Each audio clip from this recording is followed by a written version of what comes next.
All right.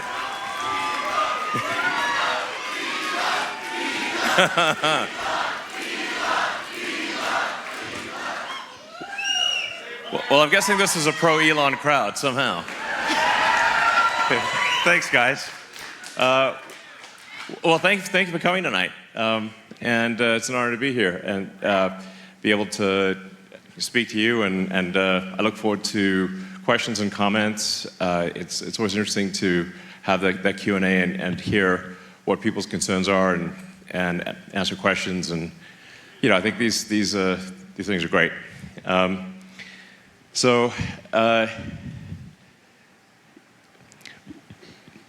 one of the things that has been concerning me for a while, but particularly it's ramped up this year, is that there's increasingly attacks on the Constitution, and specifically there are attacks on your right to freedom of speech. There are attacks on your right to bear arms, and without the right to bear arms, the Second Amendment is there to protect the First Amendment. So,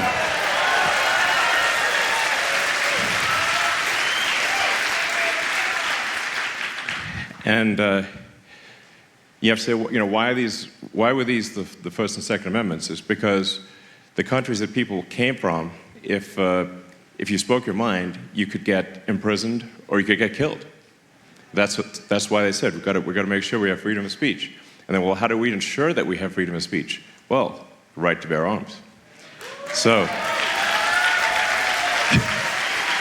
I mean, the founders of the Constitution must have been saying to themselves, "This country is going to be lit." And I believe everyone here has actually signed the petition in support of the, yeah?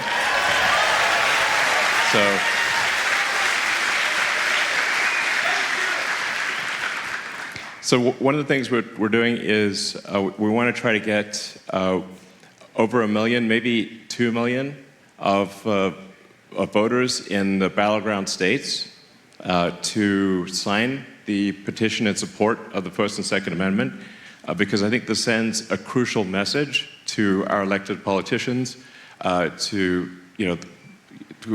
care about the outcome in battleground states. Say, okay, wow, people in these states really actually care about these things. It's a big deal. But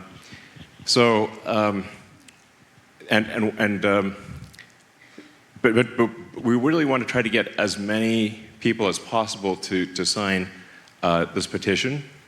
So I have a surprise for you, which is that we're going to be awarding $1 million to randomly to people who have signed the petition every day from now until the election.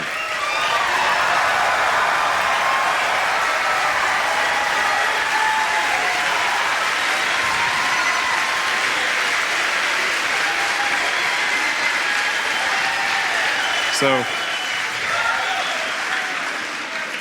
one of the challenges we're having is like, well, how do we get people to know about this petition?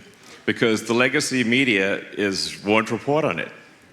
Not everyone's on X. So I figure, how do we get people to know about it? Well, this news, I think, is going to really fly. So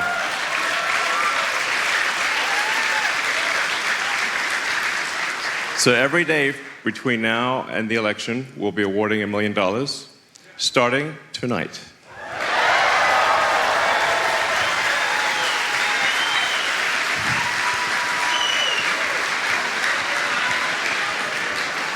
All right. So tonight's person is John Dreyer.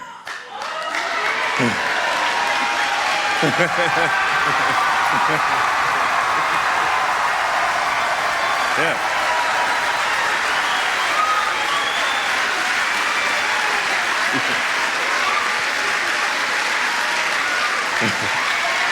All right. Thank you. So, by the way, John had no idea So anyway, you're welcome. Yeah.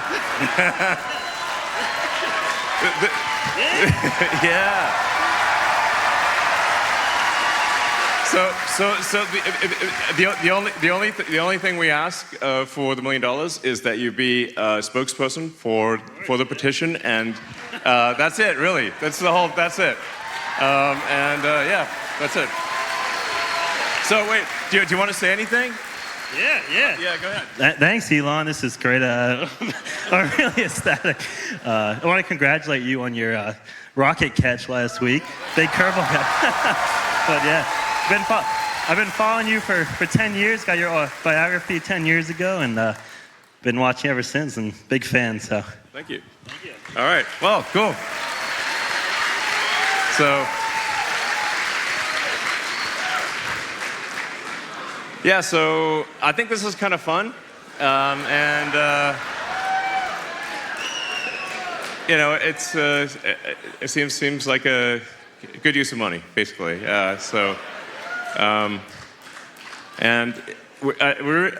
really need to go all out to protect the Constitution. The Constitution is there for a reason. There was great wisdom in that document. And if anything,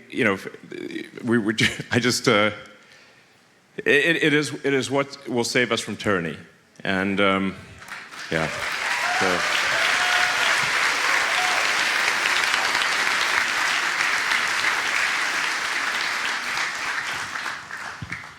Well, let's see. So.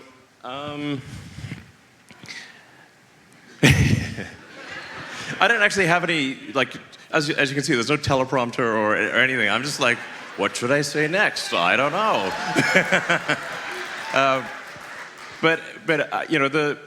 It's worth reiterating why I'm supporting Donald Trump for president. There's. I think important things that need to happen. I mean, I think we essentially want the sensible basic things. We want safe cities. We want secure borders. We want obviously support for the Constitution. We want, I think, less government sort of overreach.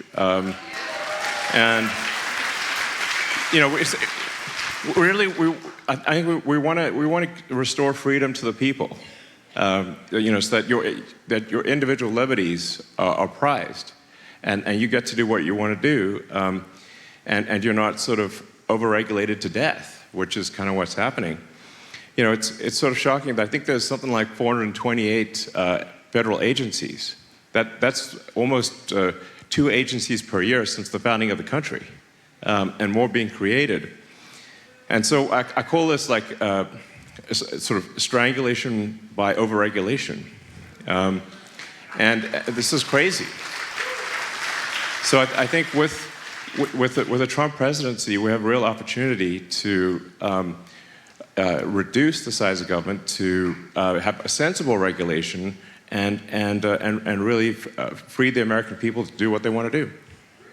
So.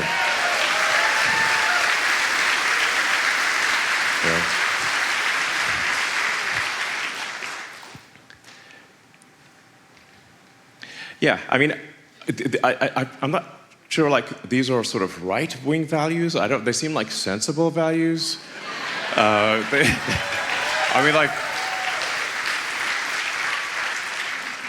In fact, I find it strange that these are even question marks, frankly. So it's just obvious things that should happen. Well, you know what? Let's go straight into Q&A, because I feel like a lot of things you've kind of heard before, or people out there have heard before. And if I keep repeating myself, it's going to be kind of boring. So better to have questions, and then the questions can lead to interesting discussions. One note I should make with respect to questions or comments, the kind of questions or comments you want to have are things that you think the public would be interested in hearing. So it's sort of, what would people out there be interested in hearing, hearing me answer or hearing you say? And that's the way to kind of think about the framing of the questions. Please go ahead. Hey, Elon, BJ Werzen, absolute honor to meet you tonight. First, I just want to say thank you for your leadership. We all really appreciate what you're doing. It's absolutely amazing that you're even out here doing this. Absolutely. Well, I really appreciate that. I mean, the reason that I'm doing this is because I really think we're at a fork in the road of destiny, and this election is an absolutely crucial one. I have not been politically active before, and I'm politically active now because every instinct that I have tells me that this is a fork in the road of destiny.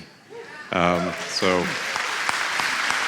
you obviously are interested in Pennsylvania, and there's even a rumor that you might want to invest in Pennsylvania. That's true. Actually, I spoke with yeah. So, well, my first question is, would you want to go halvesies with me on the Pittsburgh Pirates?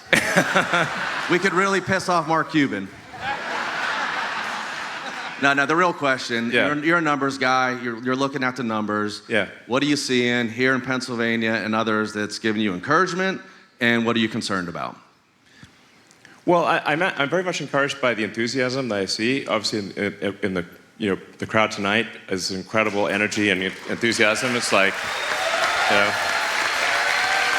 it's heartening. It's really heartening. It encourages me because sometimes I wonder, is there enthusiasm? Is there energy to make things happen? Because sometimes, like our biggest issue is often apathy. Is that if the people that could vote just actually voted, then Trump would win for sure. So a lot of it is I think convincing people who sometimes feel like the vote doesn't matter or it's all rigged or whatever that actually the vote does matter. And if there's any election in their lifetime that they're going to vote, they should vote in this one. This one, it really is a big deal. So, I really want to encourage people out there to this is a one-time ask. Just go out there and talk to your friends and family and acquaintances and people you meet on the street and convince them to vote. Obviously, you got to get registered, make sure they're registered, and make sure they vote. This is a big one. This is a really big one, and I've never said that before. So this one you got to go all out, all out. Yeah.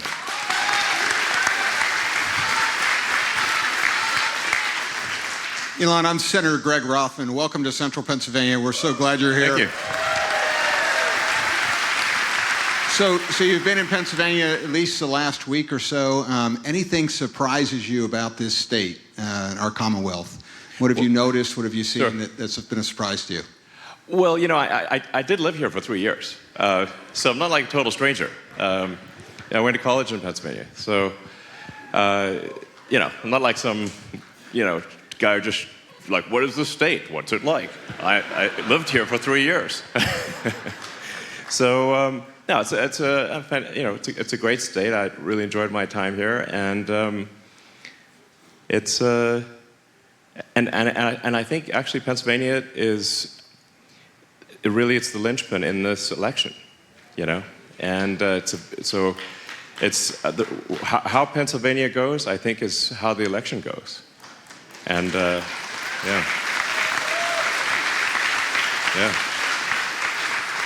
Elon, my name's Chandi. I'm one of the pastors here. Thank you for hosting your town hall here at Life Center in Pennsylvania.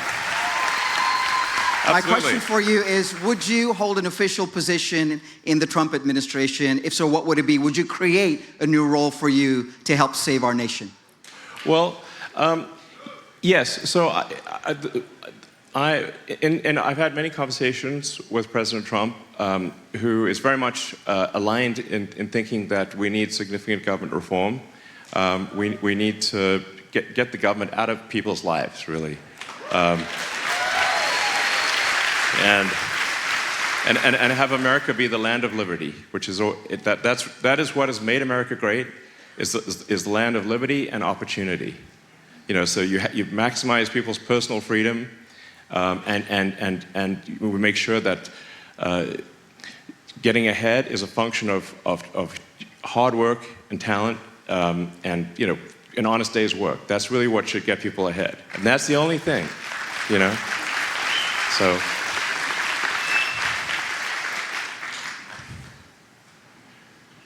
Hello, Elon Jarrell with Genuine Assets. Welcome to Pennsylvania again. My question for you, Elon, is the biggest obstacle that you've had in life and how you turn that obstacle into an opportunity. Okay, I'll get it. Well, I guess I've had a lot of obstacles. I certainly didn't expect to, get the things done that I have gotten done. I quite frankly, I expected failure.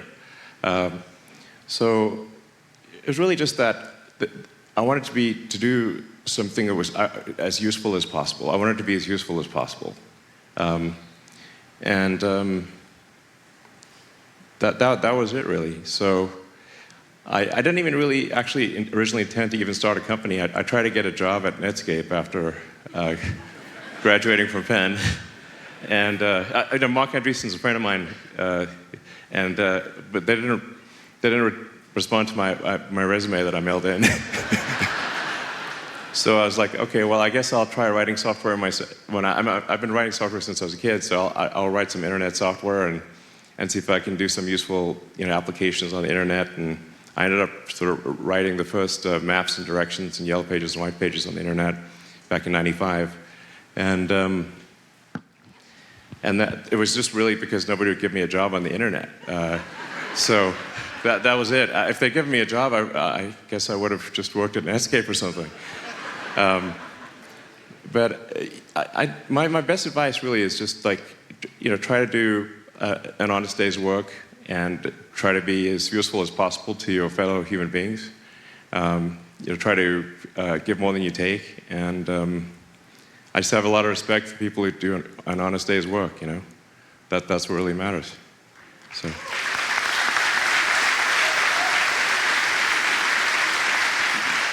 How's it going, Elon? Good to see you. My name's Josh. I'm worried about kids in a big way.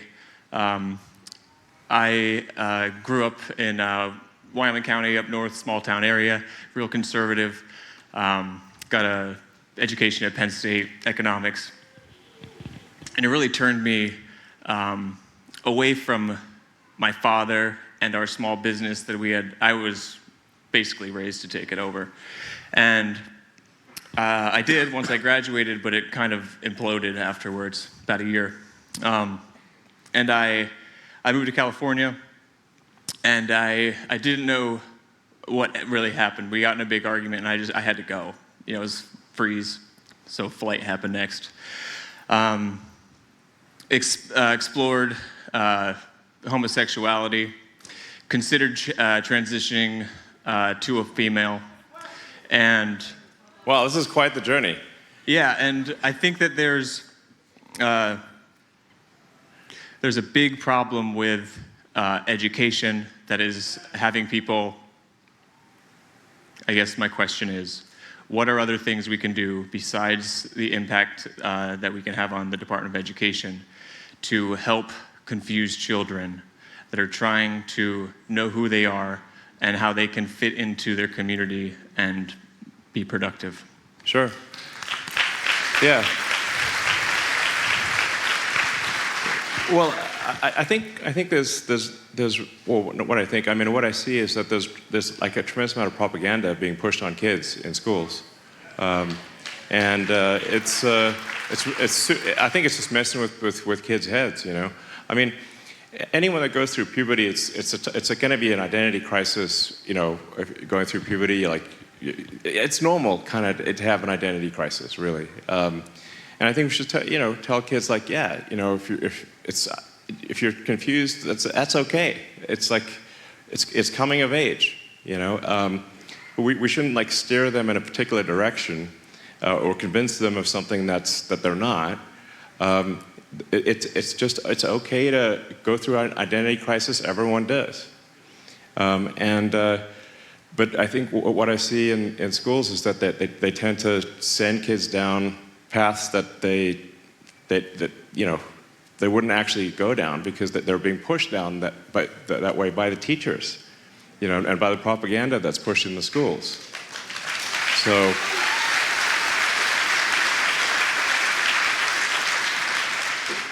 I think we need to tell kids it's okay to live with uncertainty, that it's normal to have uncertainty, and it'll settle down over time, and and don't make any permanent decisions, like decisions that can't be reversed. So I think we definitely should not have any sort of sterilization of kids, below 18. That's no good.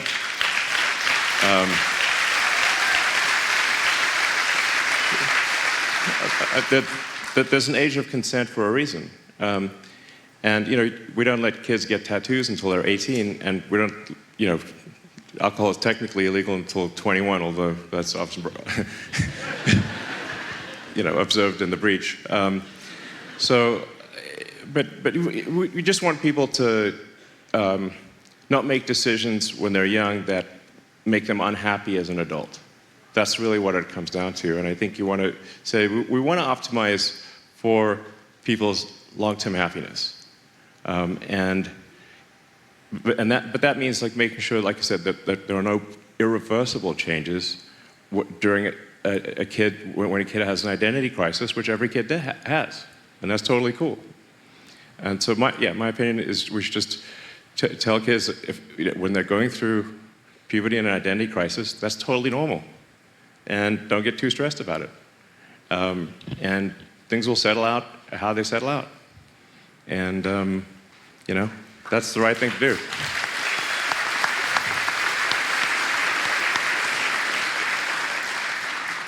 Hello, thank you very much, Mr. Elon Musk. My name is Lenka White. I'm a legal immigrant from the Czech Republic. We are all very grateful for X. I think it's the only platform where we can find the truth, and not only here in the United States, but in places like Europe.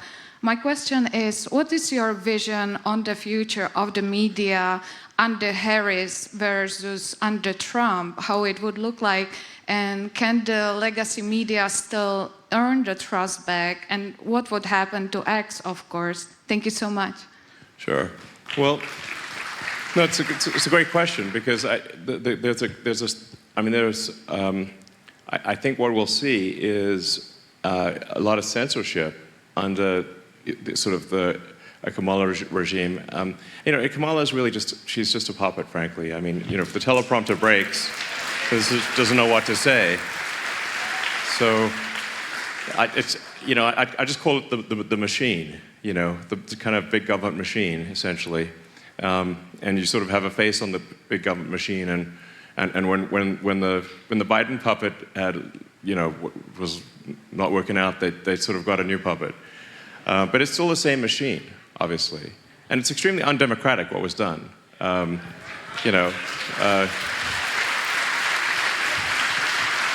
It's bizarre and hypocritical to claim that Trump is somehow a danger to democracy when what happened with Biden being removed as the candidate was incredibly undemocratic.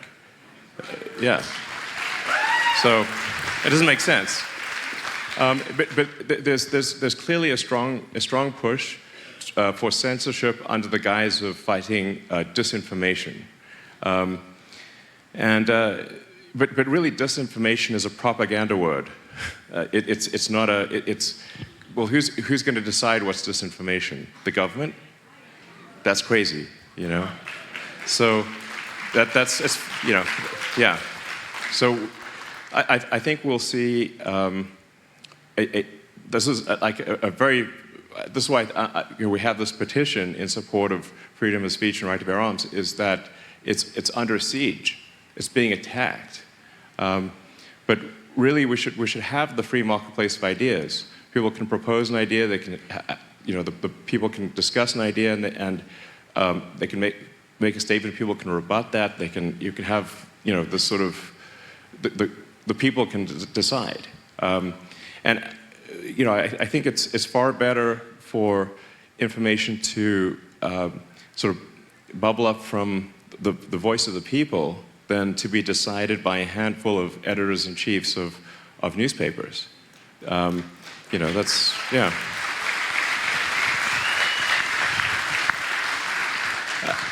I mean, the sort of the biggest point of manipulation that occurs in the media is not when the media says something that's false or misleading, but because they do that, but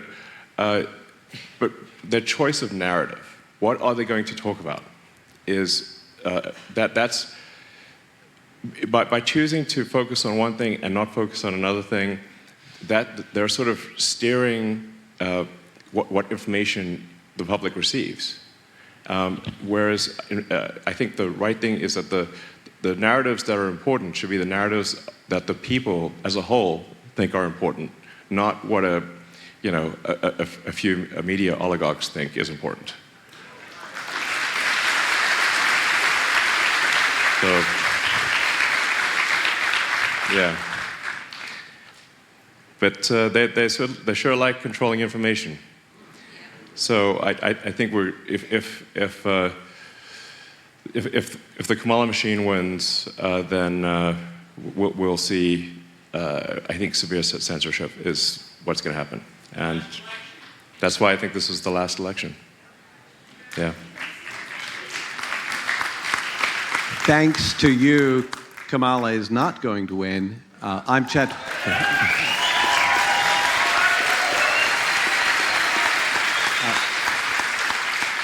My name is Chet Byler. I'm from right here in central Pennsylvania, and I don't think that was an overstatement. Thanks to you, Kamala will not win. I have two questions regarding the election itself and what you believe can be done to create not only a victory, but a strong victory. Yes. I'm now convinced that, again, thanks to you, we're going to sweep the 7 states that we must win. But I also hope we could pick up New Hampshire, New Jersey, and Virginia. So I wonder what your thoughts are as to how decisive the victory could be. And then number 2, as was referenced earlier, we and all of America is very enthused about you working with Donald Trump to make our government appropriately smaller and more effective. Yes. So,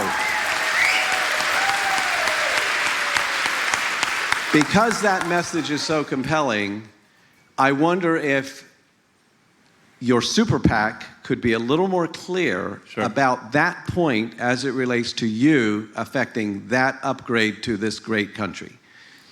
Certainly, I'm happy to clarify that. I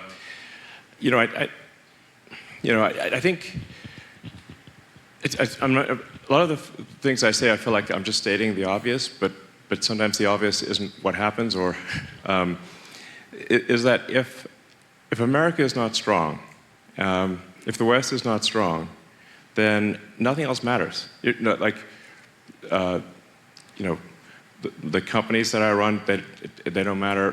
Basically, if America is the central pole holding up the tent that is Western civilization, and if that pole fails, nothing else matters.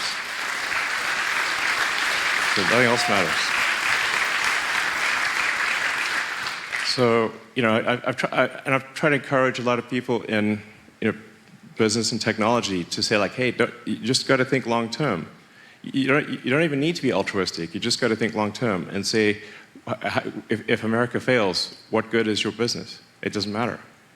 So America must be strong, and the central pole that holds up the tent of Western civilization must be firm as an oak. So.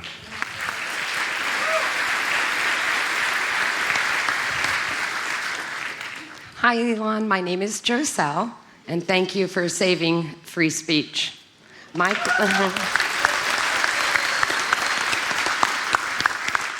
question is, what would you expect to see when you head the Government Efficiency Department? What are your strategies and priorities to curb government spending? Well, I've had some exposure to government spending because SpaceX does have a lot of government contracts. There's a lot of work for NASA and for DoD, Intel, and whatnot. And so I've actually seen just the level of waste that happens. And if you talk to people in the government, they actually agree. Yes, this is very wasteful and inefficient. And I'm like, well, why don't we do something about it? But really, in order to do something about it, it has to be a mandate from the top. And if the president is, if we have a great president like Donald Trump, who is willing to make major changes, and it's difficult because the system will fight you. The system is not going to be like, oh yeah, no, totally, we're totally happy being smaller. that will not be, like the sort of antibody reaction of the system will be quite severe. I don't think it's going to be, they're not going to, like it, basically. But you have to have that mandate from the president. And we need a real president, not a puppet, The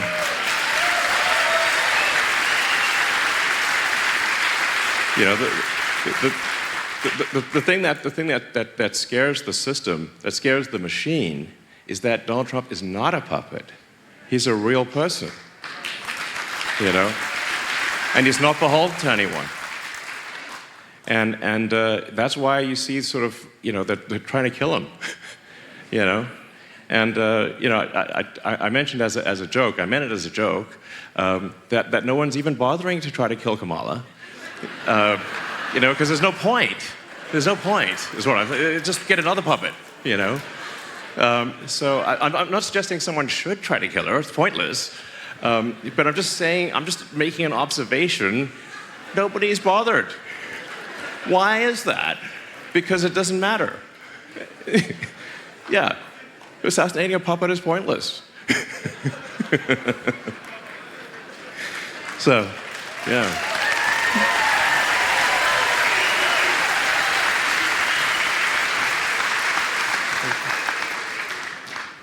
Hi, Elon. I'm Chadwick from Westchester, Pennsylvania. And I think more people are voting for Trump than ever before. It's historically been Democratic. I wear my Trump hat and walking around, people come up to me all the time, all races, all sexes, and they're like, cheers, let's go. Let's I was go. just like, let's go. Yeah, MAGA. exactly. All right, so. MAGA, loud and proud, let's go. Yeah. I encourage people to put Trump Vance signs on their lawn and wear MAGA merch. Because a lot of it is like people, a lot of people they actually would like to support Donald Trump, but they aren't sure if anyone around them does too. And a lot of people, so you got to sort of, if you sort of kind of plant the flag, then people are like, yeah, I see other people are doing it, then maybe I will too. So, 100%. Yeah, thank you for doing what you're doing. 100%. Thank you for what you're doing. Thank you for standing up for Trump and putting your voice out there, because it's really important. Seeing your face, the richest person in the world, that's you. So thank you for that. Yeah. I just said I built some companies that do a lot of useful things, and as a result, the stock's worth a lot. So that's kind of what happens. It's like, but in terms of personal expenditures, I do not live a particularly, I don't have like a yachts or islands or anything like that. I just work, So.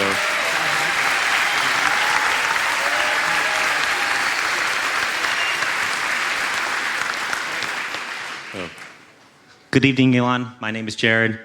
It's a pleasure and honor to meet you here in Pennsylvania. And it's an honor and pleasure to meet all you guys. Yeah. You guys rock. This is fire. Seeing the level of enthusiasm is just. This is firing me up big time. This is awesome. Yeah.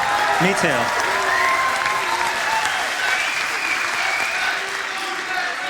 too. USA. USA, absolutely. I have a two-part question. Part A, okay. I admire your authenticity as well as Donald Trump and truly wanting to make America great again, giving up whatever you need to just do the right thing, even if it's unpopular. Yeah. With all the government spending that you keep talking about on X, do you believe that in combination with the Department of Government Efficiency, with Donald Trump's policies, do you think we can reduce the U.S. national debt that's currently at under $36 trillion? And part B, Is that We have after to. you do it? We have to.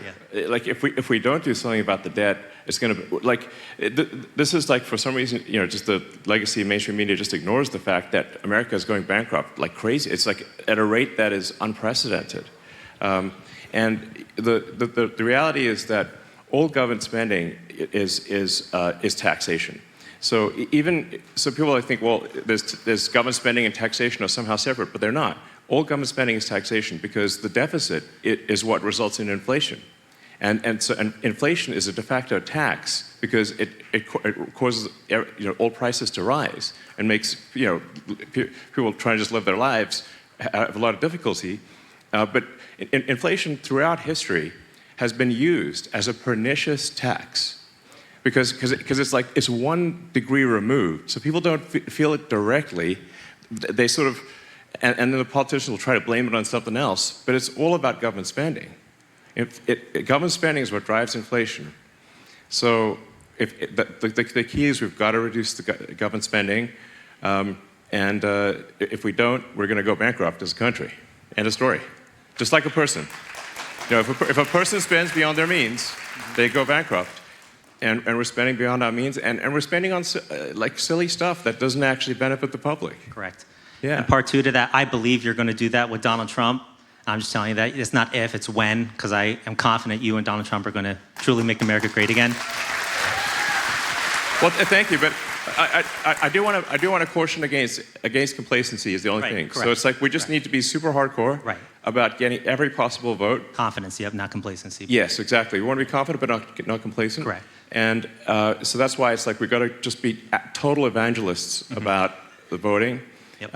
And really every vote counts, and just make sure everyone is registered. The deadline for registration in Pennsylvania is Monday. Midnight Monday. Like you can register online. It's super easy, but like hound everyone to get registered, because after midnight on Monday you can't. It's no good. And this is a silly question, but when you cut the government spending and you have a stack of all these deregulations, can you live stream on X and use not a flamethrower and burn that into the ground? Yeah. Great idea. Yeah. I think a bonfire of nonsense regulations would be epic. Yeah. And sometimes people are concerned, like, well, what if there's some regulation that's actually really important, and we get rid of that, and say, well, you know what? We'll put it right back. Problem solved.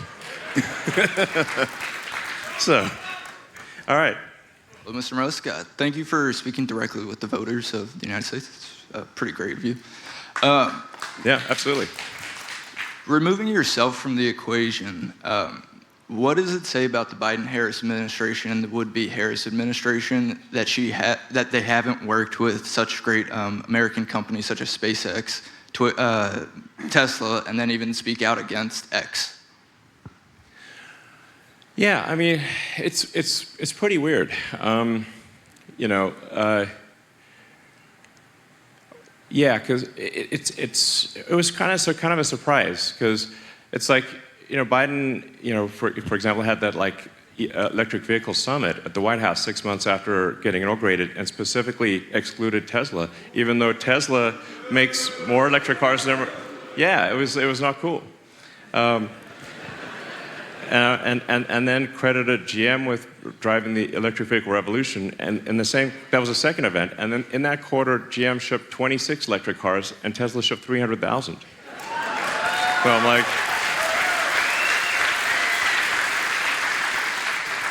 and Tesla's at this point about 140,000 people. It's like there's a lot of blood, sweat, and tears from 140,000 people working hard to make great electric cars. To be sort of cold-shouldered like that for no reason, it's like, what's the deal? That was wrong. So, and then there was like that crazy thing where SpaceX competed for the Rural Broadband Initiative, which, and by the way, I'm actually generally against subsidies and incentives. Like we should let taxpayers keep their money, is my opinion. But they had this like $42 billion thing, and we competed, and we won, and we would have actually been able to supply a lot of Starlink terminals to the states that were affected by the hurricanes, and they revoked the award. It's messed up. Like, why? And then to date, that 42 billion program, total number of citizens that have received broadband from that $42 billion allocation is 0. Now that's, if you want to see the $42 billion for 0, I would call that waste. Yeah, that's waste. That is not a good use of money. So there was also a big government initiative, I think $7 billion, something like that, for a nationwide network of electric superchargers. And I think they had made like 10. And I'm like, this is the most egregious waste of money. And there's so many situations like that. So, it just goes like bureaucrats and consultants, and nothing gets done, and it's wasting your money, which is crazy. So what I'm saying is like this: there's the opportunity to reduce government waste is actually, I think, easy because there's so much of it. It's not like they just don't care about your money, which is messed up. And so I think the Department of Government Efficiency is going to face a target-rich environment for reducing cost.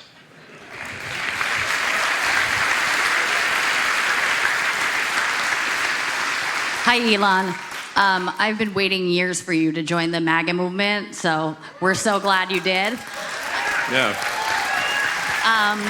I guess my question is, you keep repeating that most of these things we believe in are common sense, and I really feel like they are. Yeah. Do you have any woke friends, and how do you deal with them? Well, I have been red-pilling my friends like crazy lately. I've fewer and fewer woke friends. At least they're still friends, but they're not woke. I think where the sort of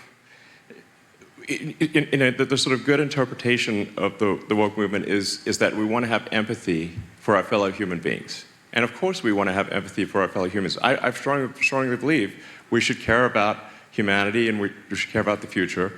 But we need to have empathy that is deep, not shallow.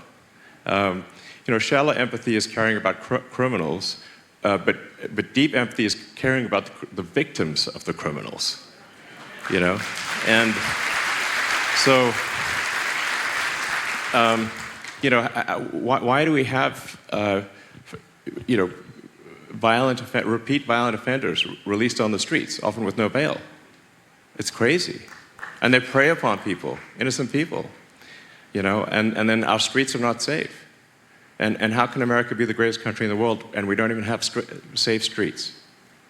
This is so crazy. I was talking to my mom and she was saying, like, just this year, like three of her friends have been assaulted in New York. And I said, well, was anyone arrested? No. They didn't even try. We can't have this. People deserve to have safe cities and secure borders and the basic stuff like that.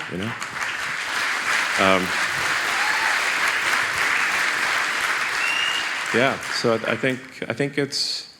I do feel that there's a shifting of shifting of perception, and I think I hope I'm not being too optimistic, but because I'm a naturally optimistic person, obviously, but I do feel as though that there's a shift in the national mindset, and a shift to just common sense and not believing everything the media tells you. And I think actually in the U.S. people are starting to realize that the legacy media is just a propaganda machine, and in Europe they still believe the news. so we got to work on Europe. They still think the news is real. But here, thanks to X and just people being, I think, maybe a bit more aware and having an actual free speech constitutional amendment has helped Americans, understand what is actually real. I do find it remarkable, like just how sort of coordinated the legacy media is in their talking points. It's absurd. Kudos to those who put together the compilations of where all of the talking heads will say the same thing, word for word.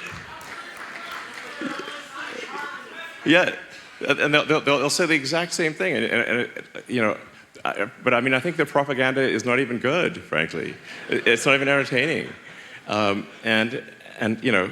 the week before the Biden-Trump debate, every media organization was saying that Biden's sharpest attack. It's the exact same words: sharpest attack, over and over again. Then it became obvious to the public that he was indeed not as sharp as attack. But then immediately the legacy media pivoted to knifing Biden and anointing a successor. So we see this over and over again, and so anyway, but that's why we need to have the voice of the people, and that's why I felt it was necessary to acquire Twitter and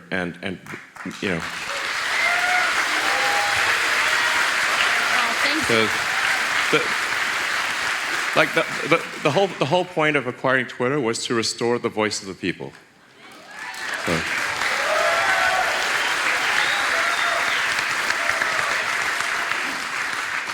And it's important to note that while the far left activists that used to control Twitter obviously did extreme censorship of voices on the right, there has been no censorship of voices on the left. They suspended a sitting president. Twitter suspended a sitting president, which is insane. But there's been no suspension or censorship or shadow banning or anything of anyone on the left. So it's a level playing field. But I think that the reason that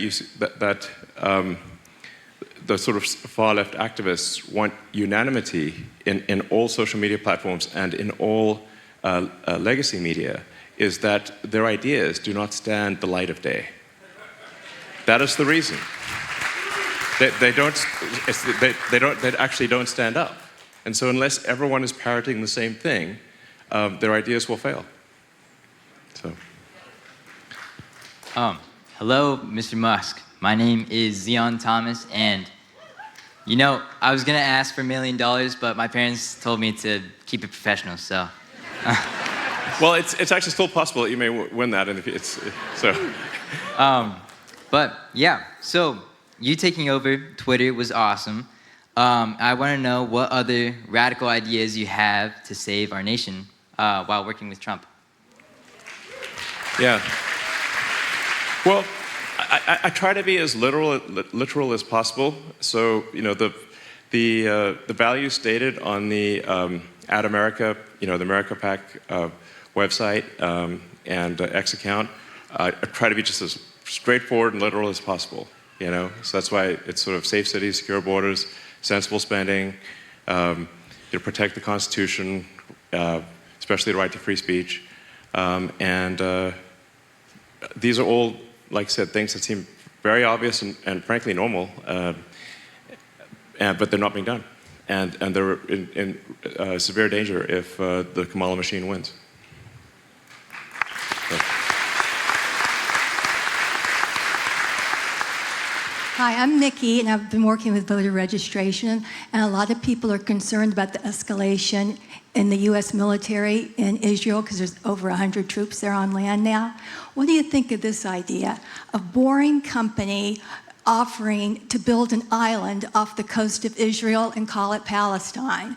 They can finally have their nation state like Cyprus. It's been done in China, Dubai, and the Philippines, and we can finally end these endless wars.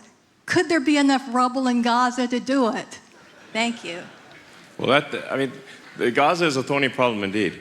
You know, the Middle East has been an area of contention, well, for thousands of years. I would say that I do not know the solution to that difficult situation there. I'm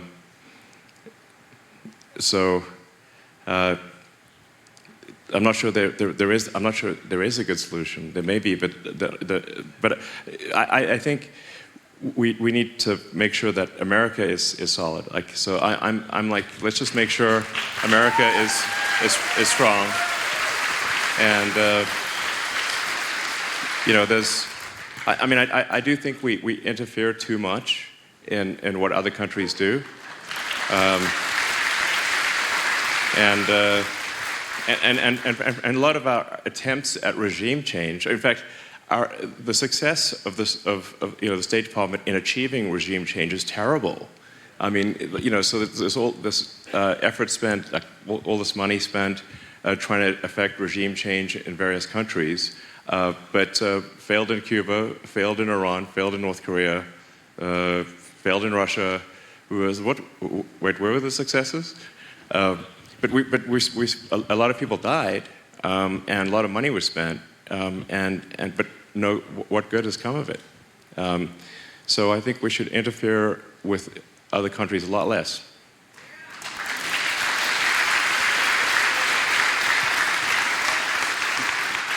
Hi, Elon. My name's Luke. I'm a local liberty lover who lives just across the river, actually. I find the idea that basically everything that we care about is dependent on a single federal election to, for lack of a better word, be unacceptable. So what I and some colleagues of mine have talked about is decentralization and localism, specifically nullification at the state and local level of the federal Leviathan. Yeah. At the state level, the 10th Amendment Center has done great work. The basis of nullification is the 10th Amendment, the idea that no powers. Anyway. I mean, I agree the federal government should get off people's backs. Yeah, absolutely. Yeah. And do you believe that nullification is a viable path forward to getting that done? Well, I can't speak to whether that is would legally stand up or not. I mean, but I think if there's an executive branch, and we also need to, you know, try to win the Senate and the House.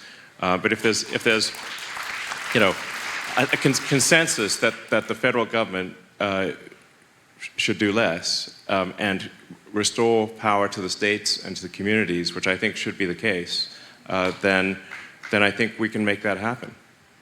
Yeah.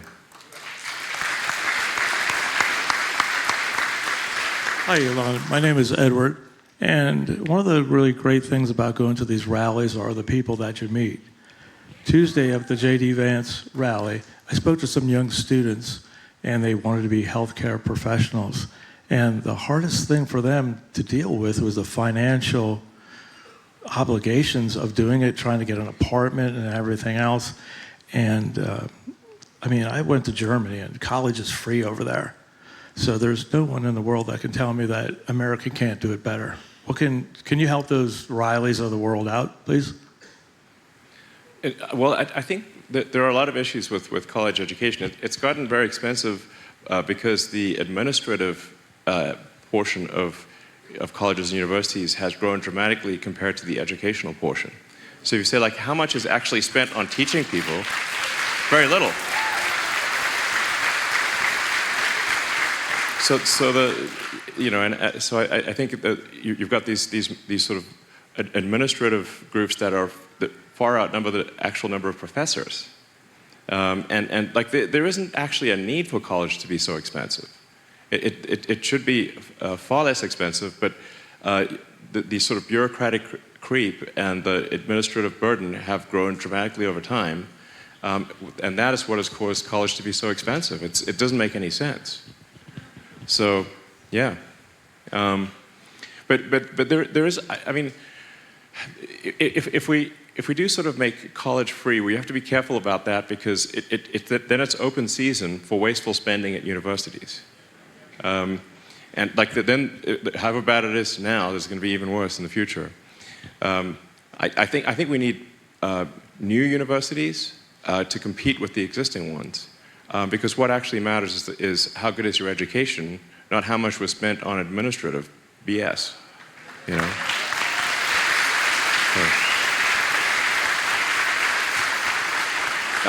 I also think that like the value of a college education is somewhat overweighted, you know, and I think it's too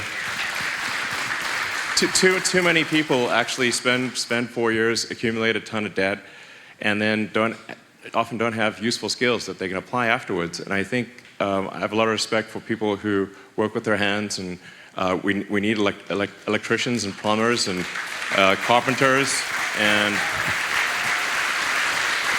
You know,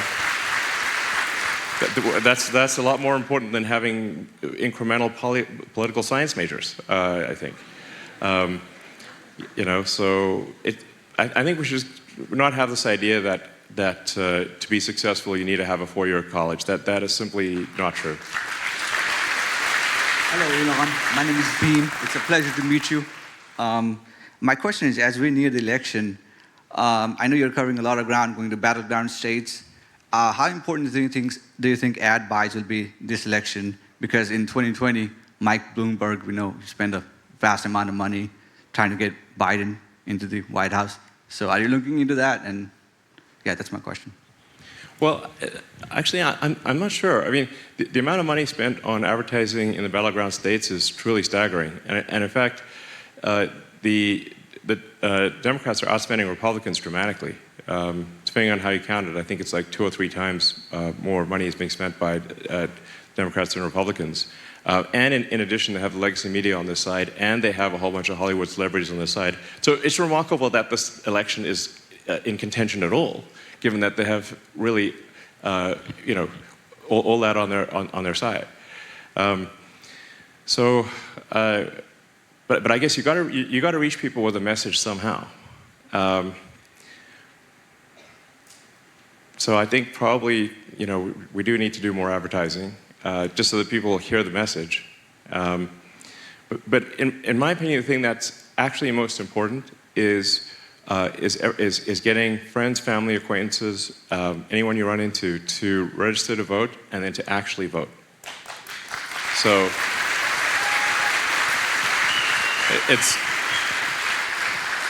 and this election could be decided by, you know, 1,000 people, 100 people. It could be a very tiny margin. So every incremental person makes a difference. And I've seen some pretty wild numbers where and I think even right now, there's a lot of people that have requested, a lot of Republicans that have requested absentee ballots, but they have not mailed them in. I'm like, guys, mail it in. Come on, just mail in your ballot. You can do it. You have it in your house. Mail it in. Now would be a good time. And if you're worried about the mail, you can bring it in person. So, yeah. I think it's very important to encourage people to vote. Like I said, I'm really emphasizing this registration point because we've only got a couple days left for registration. So that's why it's the top priority is get people registered before Monday night, and then make sure they vote. And I would recommend voting early. And then you can check to see if your vote's been received. You know, I think there should be a lot more Republicans voting early. Yeah.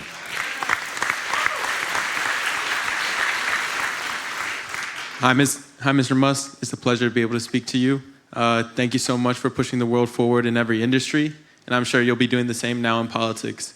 So my question is, given the recent hacking of Donald Trump, how important do you think it is for the tech industry and government to back platforms that prioritize privacy and secure communications, such as Signal?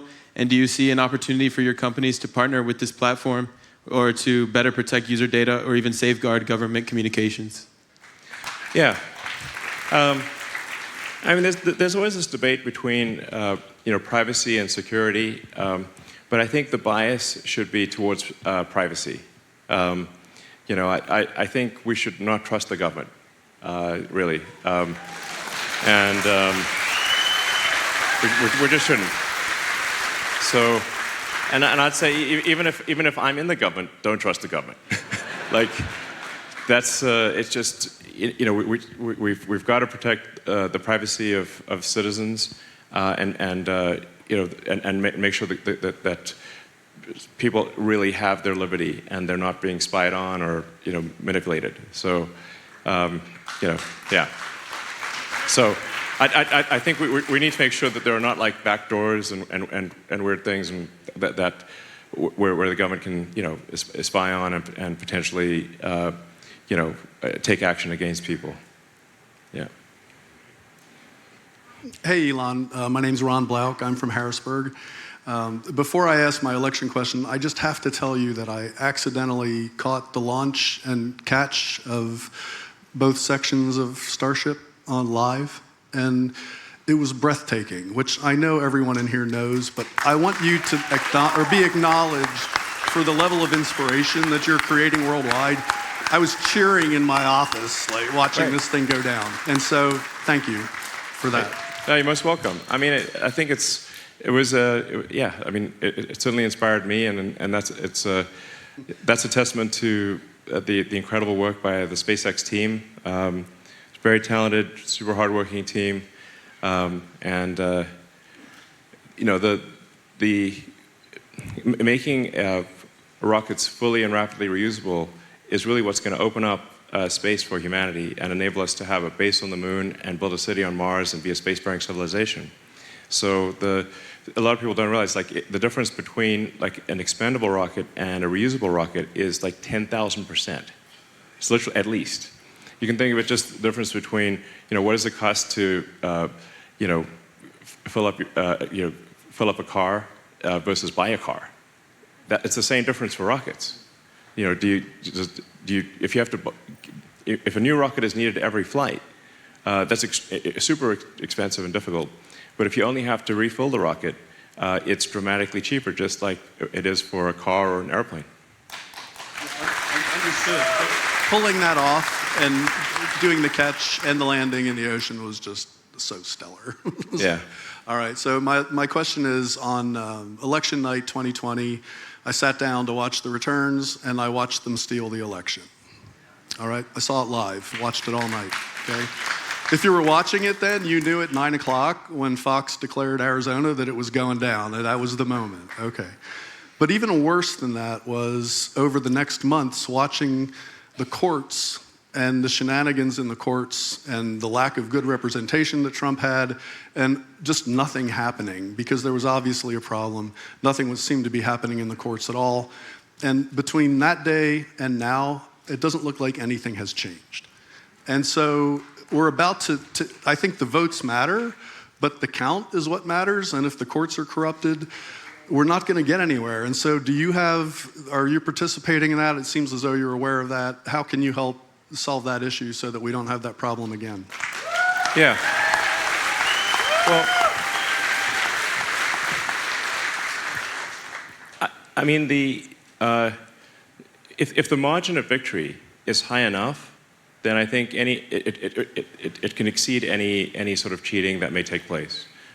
So we got to aim for just a massive margin. That's the key. It's really aim for a margin that it is impossible to have any shenanigans. But on the X platform, I certainly would invite people to, if there's any voting issues, if people think there's a fraud, then post the images, post the videos, post the evidence, and let's shine a bright light on. And the brighter the light, the harder it will be to cheat.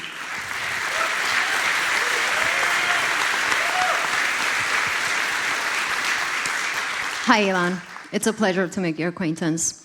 Thank you for the work you're doing for humanity. There are a lot of changes happening in our world right now, a lot of changes happening in our own country, and these changes are being perceived as chaos. But I always say that if it wasn't for chaos, we wouldn't be able to experience peace. If it wasn't for chaos, we wouldn't be able to experience growth and evolution. And with AI being the new kid on the block and advancing at an incredible pace, I guess my question is, how do you foresee the election of President Donald Trump influencing technological advancements and societal transformation? Well, I think the reducing this sort of strangulation by overregulation is a super big deal. The rocket that we were just talking about, it was sitting on the launch pad for 2 months waiting for paperwork to be processed. And it's just insane that, that the SpaceX team can build a giant rocket faster than the government can move paperwork from one desk to another. Like, that's just crazy. And the problem is that's getting worse and worse every year. So if that trend continues, it's just going to be illegal. We just won't be able to get anything done. So that's why I call it like this extreme overregulation, where there's just new agencies being created every year. And the difficulty of getting anything done is like the square of the number of agencies involved. So if there's one agency, it's like 1, but if there's like 3 agencies, it's like 9 times harder, because they all have to meet with each other. We get crazy things like SpaceX got fined $140,000 for dumping potable drinking water on the ground at Starbase, where we launched the rocket, because we cool the launch pad with water, and in an excess of caution, we said, we're going to bring in drinking water just to be sure, and we're going to cool the pad with that. We didn't know there was a permit needed for that. Water falls from the sky all the time. Starbase is in a tropical thunderstorm area. It rains so much that the roads get flooded. Why are we getting fined for a tiny amount of water on the ground? But the EPA said they're not going to process any future applications for launch unless we pay this fine. So we just got, held for ransom, basically. And that's tip of the iceberg. I got a bunch of sort of nutty stories, some of them are, I guess, kind of funny. There's, we had to do this, SpaceX had to do the study to see if Starship would hit a shark. And I'm like, it's a big ocean, There's a lot of sharks.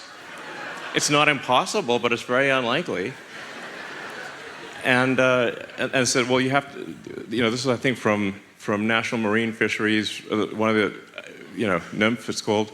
They were like, well, you have to do the study on whether you can hit a shark. We're like, what? And then we said, okay, fine, we'll do the analysis. And then, well, can you give us the shark data? They're like, no, we can't give you the shark data. We're like, okay, well, then we're in a bit of a quandary. How do we solve this this shark probability issue? And they said, well, we could give it to our Western division, but we don't trust them. And I'm like, am I in a comedy sketch here? And they're worried about the shark density data, like the people who hunt sharks for shark fins somehow getting their hands on this shark data. And so eventually, I think we got the data, and we could run the analysis to say, like, yeah, the sharks are going to be fine. But they wouldn't let us proceed with launch until we did this crazy shark data. And then we thought, okay, well, now we're done. And they said, but what about whales? I'm like, when you look at a picture of the Pacific, what percentage of the surface area of the Pacific do you see as whale? Because look at a picture, I don't see any. It's like, where's a whale? And honestly, if the ship did hit a whale, it's like, honestly, that whale had it coming, because it's like the odds are so low. It's like Final Destination, the whale edition. It's like fate had it in for that whale, and so we have to do the whale analysis. And it's like, okay, yeah, the whales will be fine too, It goes on. And then there's like, well, what if the rocket goes underwater, then explodes, and then the whales have hearing damage? Like, this is real. This is actually, and we're like, look, if we could make a rocket go underwater, and via submarine, that would be like a feat of physics we could not accomplish, okay? This is not how it works. So anyway, just one like crazy thing after another where, you know, so this is why I'm like really feeling the pain of the overregulation. And there's like multiple federal agencies that have overlapping, you know, they're all doing the same thing, basically. So anyway, we got to stop this madness because we just won't be able to get anything done.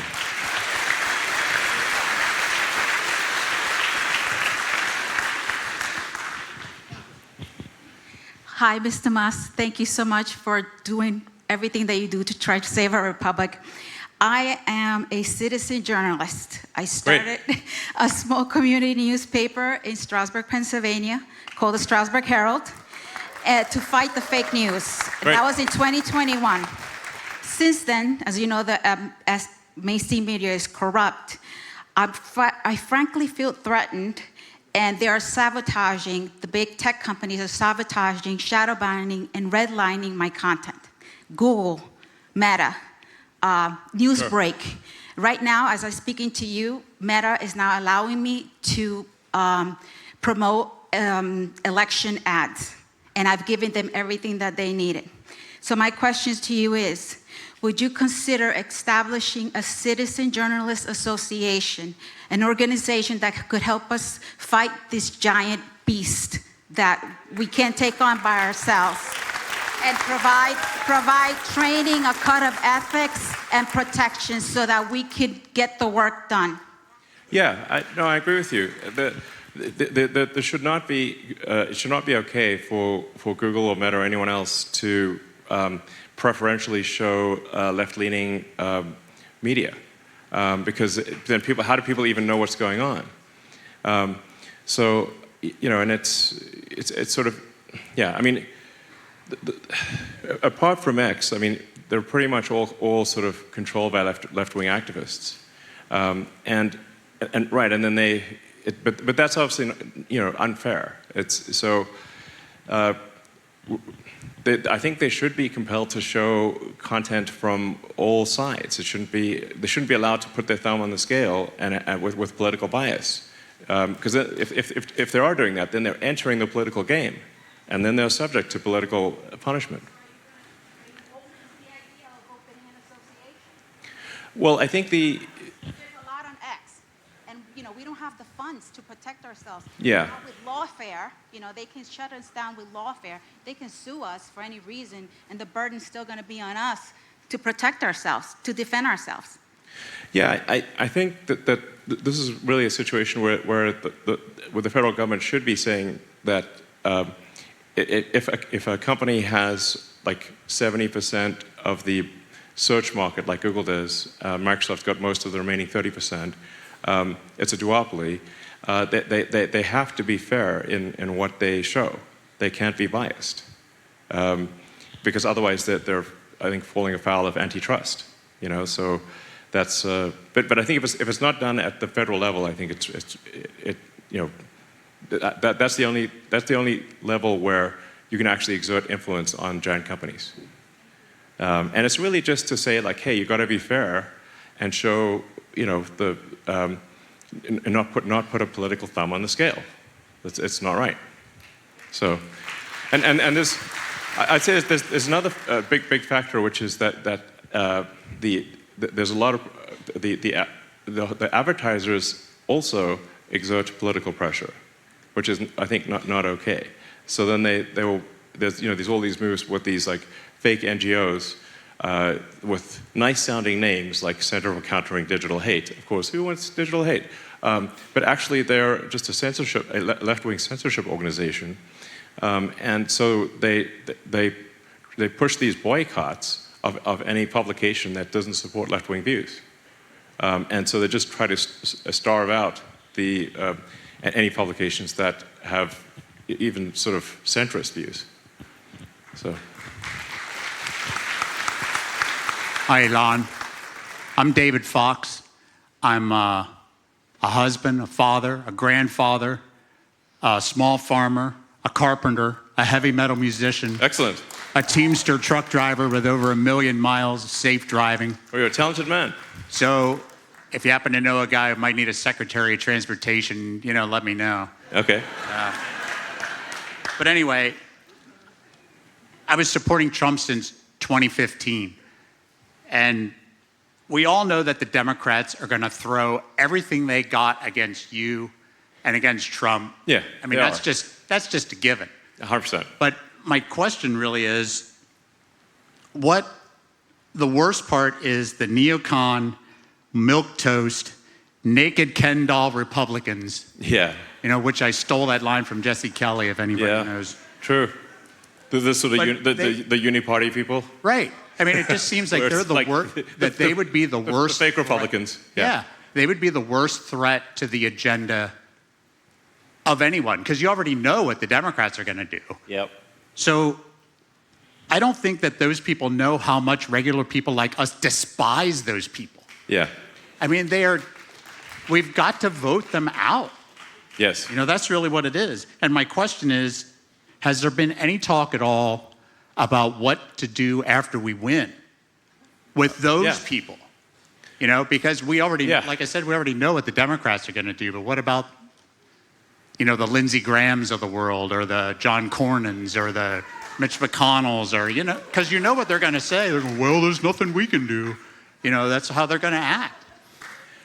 Well, I think what we've got with, we've really got a rare opportunity here with Donald Trump, who's a real person, who's not beholden to those interests. Because, this is a rare, kind of once-in-a-lifetime opportunity. Because, very often, like, you think there's a difference between the Democrat candidate and the Republican candidate, but they're kind of like the uniparty. They're just one, they actually share, they're going to do the same thing. So then if they're going to do the same thing, well, then voters don't, it's a fake choice. But with Donald Trump, I think we've got an opportunity for someone who is his own man and who is not beholden to these interests, and we can affect some serious change.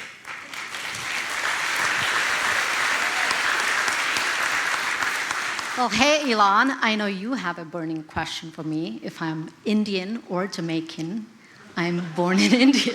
All right. And well, I was born in Africa. It's kind of weird, but oh, there you go. It's true. So faith, family, and freedom are my guiding principles. What are your guiding principles? And as a divorced mom, I have a 14-year-old son and a 12-year-old daughter. So could you give them the best advice you could give them as an African American? Sure.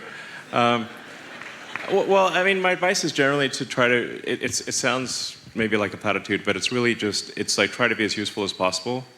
Try to give more than you take. And I think if you're doing an honest day's work, you should be very proud of that, and that's a great thing. So, yeah.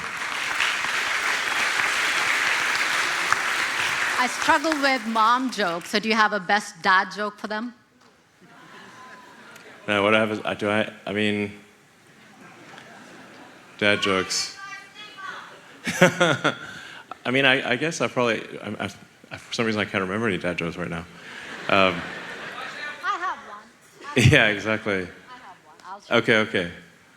What do you call a hen looking at lettuce? I don't know. Chicken Caesar salad. Okay. I mean, a friend did tell me a joke that was pretty good, which is, it's like, my roommate thinks I'm a paranoid, delusional schizophrenic. Joke's on him, I don't have a roommate.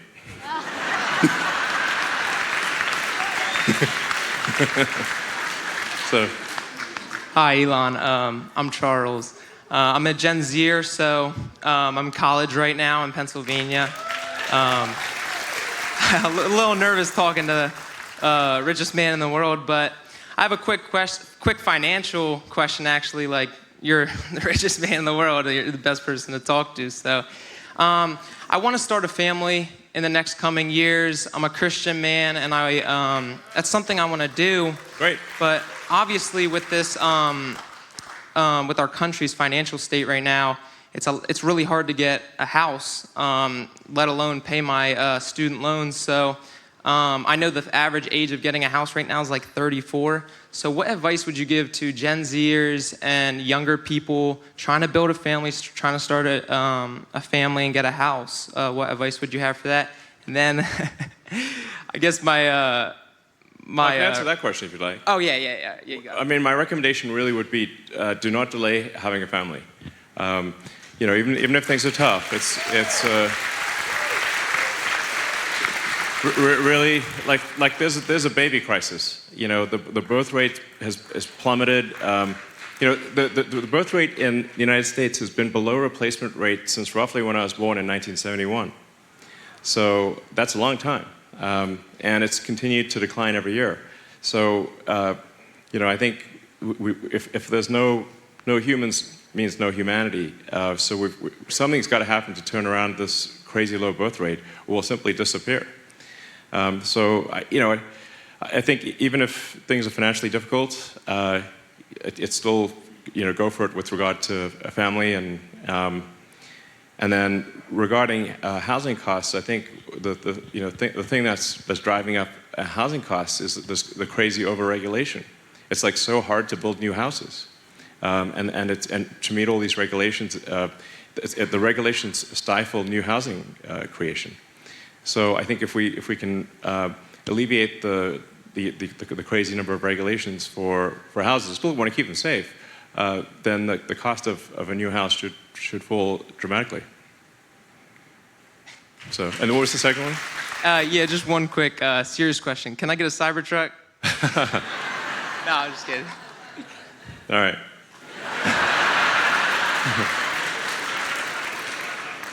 Hi, Elon. My name is Katie. I am an electrical engineer, and I have heard you in the past speak about promoting STEM degrees as well as trade degrees, individuals who work with their hands into politics. Because frankly, I'm really sick of seeing dumb people ruining our country. And so, do you have any plans with America PAC to do that? Well, yeah, I mean, I do think we need more of our talented people in America going into engineering and into technical trades and building things, essentially.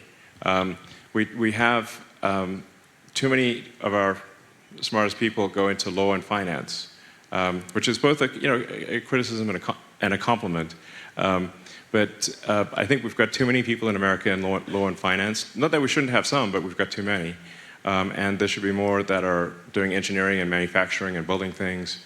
That's I think, a better use of our best talent. I mean, I certainly have done everything I can to promote engineering and and building things as a career. I think it's a good career. You know, if you've built a product that someone loves, then you've done a really good thing. And so I think, yeah, and more people should do that. Yeah, so.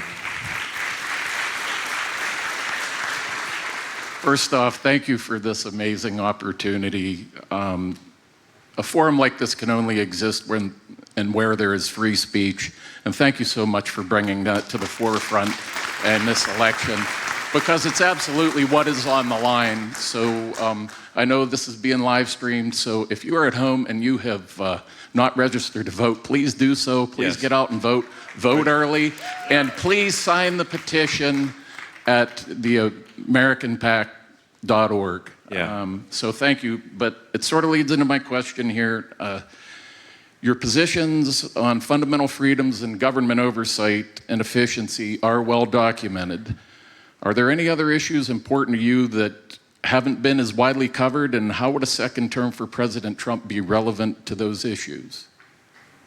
Well, I try to, like I said, try to be as clear and literal as possible. Like I said, that's why we've got certain basic priorities, like the safe cities, secure borders, sensible spending, protection of the Constitution, and all of those things are problematic today. So we have to address those fundamental issues, or nothing else matters. And like I said, I think deregulation actually will unleash a new wave of prosperity that is much greater than people realize. For people that are in the audience and out there that try to build things and get things done, you know how difficult it is with permits and one agency after another getting in the way, and it causes the prices to rise, and it stalls progress. So I think people don't quite realize just how much prosperity deregulation will bring. President Trump in his last term, thankfully, did some amount of that. But the last really big push for deregulation was Reagan in the early '80s, and that actually that unleashed a wave of prosperity. It was great. They used to control like airline prices, and everything was regulated, and it was stifling progress. And Reagan had a big deregulation push, and it was amazing.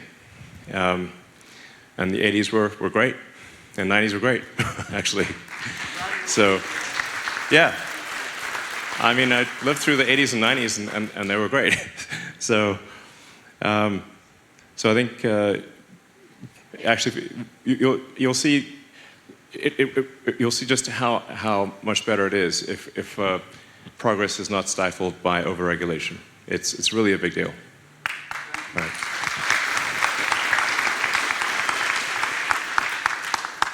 Hey, Elon. My name is Dean. I'm an engineering student here in Pennsylvania. My family moved out here from my home state of New Jersey because me and my brother were facing some injustices regarding the COVID vaccine mandates a couple of years ago. Yeah, those were crazy. Yeah. I mean, it's really nutty. I mean, like, I'm not anti-vaccine, but I'm anti-forcing people to take a vaccine, that's for sure. Well, also, the COVID vaccine did not work. Yeah, and and suppressing information about it and side effects, that was terrible. So, it was like, the Biden-Harris administration tried to mandate that any company that has any federal contracts, which is most companies, would be forced to vaccinate everyone at the company, or that person would have to be fired. Now, thankfully, that was shot down by the Supreme Court. But, that's insane. That is a massive infringement on your liberty. Yeah, so speaking to you right now, I mean, I recognize the magnitude of it, that I'm grateful for the opportunity to have your ear for a moment. And I wish I could, talk about more than I'm going to be able to talk about right now with you, but I would like to touch on the topic of education reform. I've heard you express in the past some dissatisfaction with the way we go about education today. I found your concept of levels that a student can advance at his own pace to be compelling. If we include students, teachers, and administrators as occupations, education is the industry that employs the most people in the country. Our brightest minds are usually traversing the education system for their entire youth and early adulthood. Do you think it would be within the scope of the Department of Government Efficiency to try and investigate how we can minimize the misuse of Americans' money and, more importantly, their time by providing ways to streamline the process, avenues to certify oneself with aptitude tests, and somehow counteract the unproductive arms race of credentials and degrees? Yeah, absolutely. Yes. No, I think it's pretty nutty. Like, I mean, ironically, if you look at how Americans have performed in academic tests since the establishment of the Federal Department of Education, it's been downhill. So, like, why are we spending all this money for worse results? And then there's a lot of the money in education is actually for pushing propaganda. Instead of teaching kids the facts about the world, like things that are actually useful. So we definitely need to stop the propaganda, the pushing of the propaganda in schools, and teach kids skills that are actually useful. I'm a big believer in that. So. Hi, Elon. Thanks for taking the time to do this. This is fantastic. My question involves regulation. Tesla full self-driving has the potential to save tens of thousands of lives per year. What do you think is the right way for regulators to look at the technology, and what factors do they look at to try to get to the goal of unsupervised self-driving? And I've seen its growth over time. I've been a beta tester since the safety score, and 12.5, 0.4.1 drove me here with zero intervention. Cool. Yeah. Well, I think, I think that would be a good thing for there to be a federal mandate for self-driving. And really the threshold should just be that, do you have a statistically significant proof that when the car is in self-driving mode, that the probability of injury is much lower than if it's manually driven. You know, like well above the margin of error. Like, let's say it's like, I don't know, 50% or 100% better with 1 billion miles of driving. So if you've got a large data set and clear data to back it up, then I think you should obviously allow self-driving as soon as it is obviously safer than manual driving. It's pretty straightforward, I think.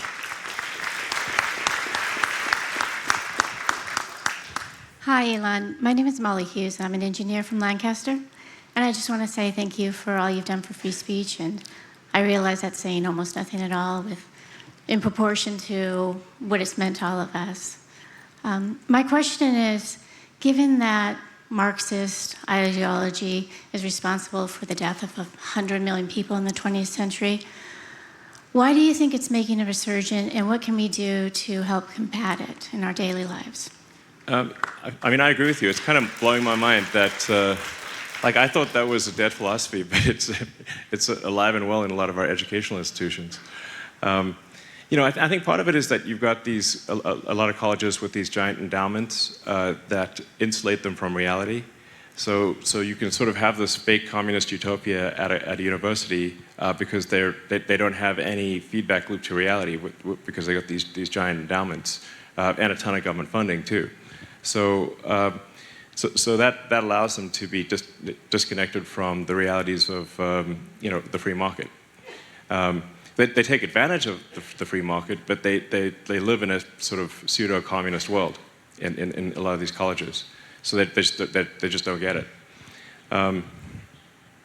But it is remarkable, and there are a lot of memes about this, because like, how often do we need to run this experiment? You know, it should be very obvious that the economic structure, the economic philosophy that is the good one, is the one that does not need to build walls to keep people in. You know, so it's pretty like, you know, North Korea builds a wall to keep people in. You know, East Germany had to build walls to stop people from going to West Germany. You know, the Berlin Wall was built by East Berlin, not West Berlin. So the philosophy that has to build a wall to keep people in, that's the bad one, okay? I don't know how it's so obvious. And yet you see a resurgence of it over and over again.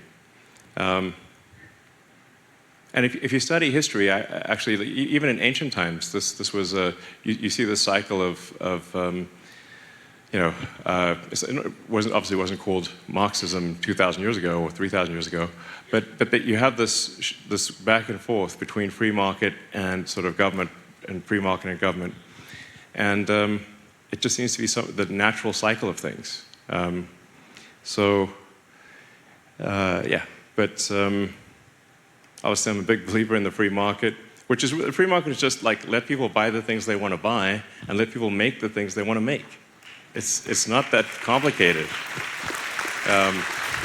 you know.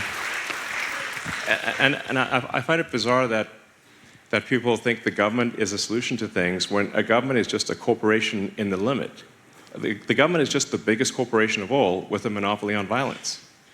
And so if you're against corporations, you should be definitely against giving it to a monopolistic corporation that has control over violence. I mean, you know, there are good people that work in the government, obviously, but the government is just we should have the least amount of government because it's an operating system that makes people less efficient. Like their output is dramatically less. So if you can look at, say, the output of North Korea versus South Korea. In North Korea, they're starving, and South Korea is extremely prosperous. West Germany was very prosperous, and East Germany was not. And those are random lines drawn on a map. So it should be, I don't know, like I said, super obvious what the right path is. Yeah, competition keeps companies honest, and you want companies competing to serve consumers. I mean, I'm obviously preaching to the converted here, but yeah, another way to think of it is like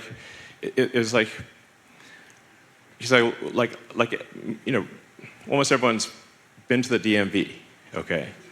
So the DMV, Department of Motor Vehicles, that's the government, and more government is just the DMV at scale. So, like, how much more do you want to give the DMV to do? I would say, like, not much, So it's, we should minimize, because it just doesn't have a feedback loop for improvement. Like, if you don't get good service from the DMV, they're a monopoly, and you can't do anything about it. Whereas if there are companies competing to serve consumers, you can switch your business to the other company. It's pretty straightforward.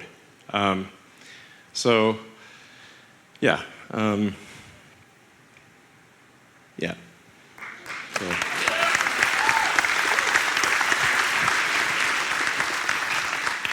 Hi, Elon. My name is Rebecca Gilbert. Thank you so much for being here. My question is, what role do you think AI should play in our democratic republic? And how do you think it can be used to uphold our constitutional freedoms? And what do you think will be the potential consequences of creating AI that is far more intelligent and capable than human beings, with the exception of you, of course? Well, I do worry about AI, actually. Because we are creating an intelligence that ultimately will be far more intelligent than any human, and ultimately more intelligent than the sum of all humans. So in creating AI, we need to be very careful, and it's like having a sort of a genius child. You want to have that child grow up with good values. I think the most important thing in training AI is that it's rigorously truthful. Even if this is very, very important, essential. And my concern about a lot of the AIs that are being developed are that they're trained to lie, and in some cases with potentially disastrous consequences. I mean, when Google Gemini came out, people asked, like, which is worse, misgendering Caitlyn Jenner or global thermonuclear war? And it said misgendering Caitlyn Jenner. I'm like, that's a problem, guys. Because if this AI becomes super powerful, it could decide that the best way to avoid misgendering is to kill all humans, which makes the probability of misgendering 0. So it's very important to have AI be maximally truthful and curious and love humanity. Very important. So. Hey, Elon. I'm the guy with the Dale Earnhardt Cybertruck. If anybody wants to drive it after this, let me know.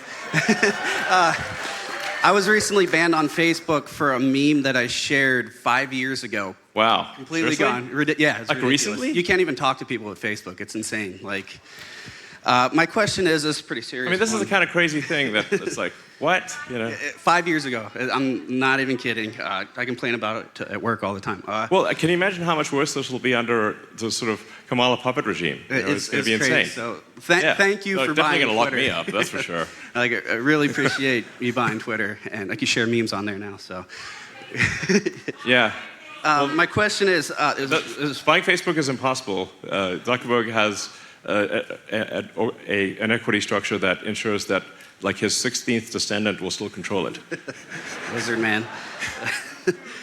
This is pretty serious. Have you ever seen Mark Cuban and Rachel Maddow in the same area at the same time?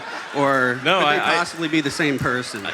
I think they might be the same person.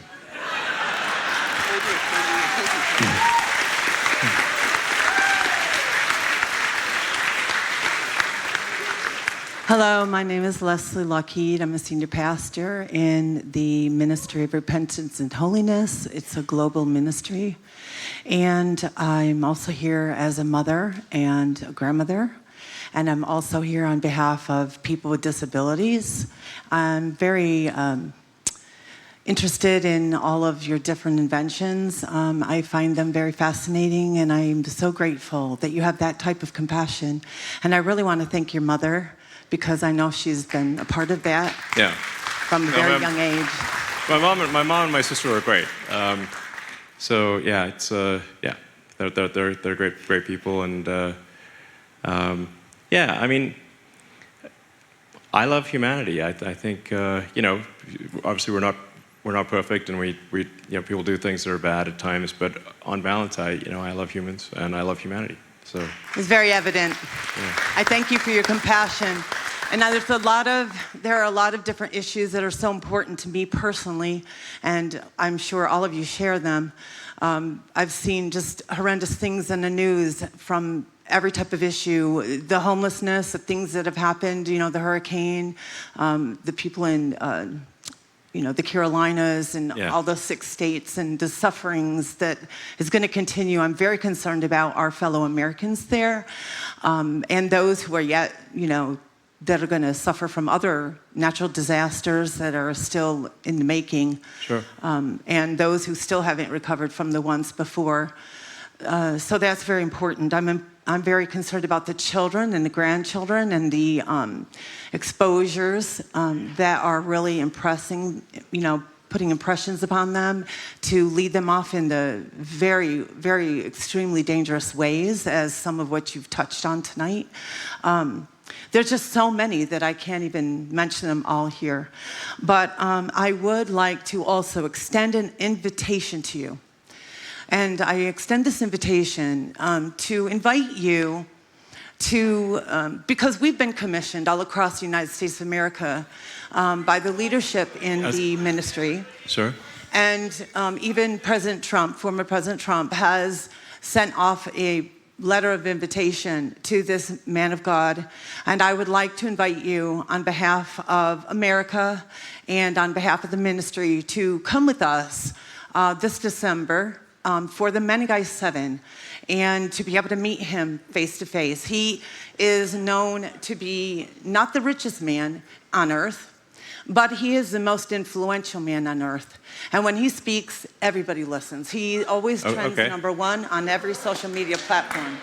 So we would like to invite you. All right. Well, thank you. I appreciate the invitation.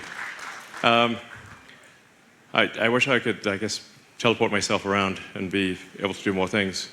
It is. I have like 17 jobs. But thank you for the invitation. All right. Hey, Elon, Neil. Pleasure to meet you and talk with you. Question about manufacturing. One of the concerns with this election cycle is bringing manufacturing back on shore. Yeah. And I'm just wondering, you have a lot of expertise with this. What do you think it's going to take to make American manufacturing great again? What's the government's role in that from your perspective? Well, as I mentioned, I think deregulation will actually be very helpful. It's like borderline impossible to get big projects done. Like, you want to build a big factory, it's like extremely difficult to do in the US. So I think deregulation will help a lot with that. I do think we probably need to be sensible about tariffs and just if there is dumping of goods from other countries, we probably should have tariffs that prohibit that. But I think in general we should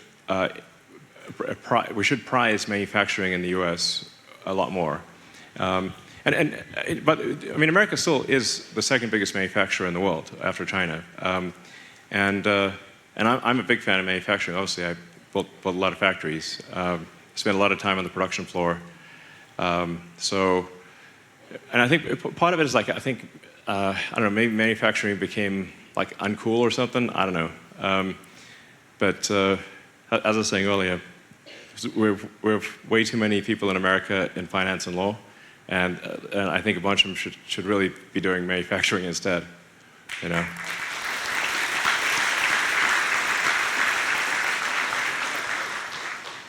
Hi, Elon. Nice to meet you. My name is Madsen Snell. I'm 22 years old from York, Pennsylvania.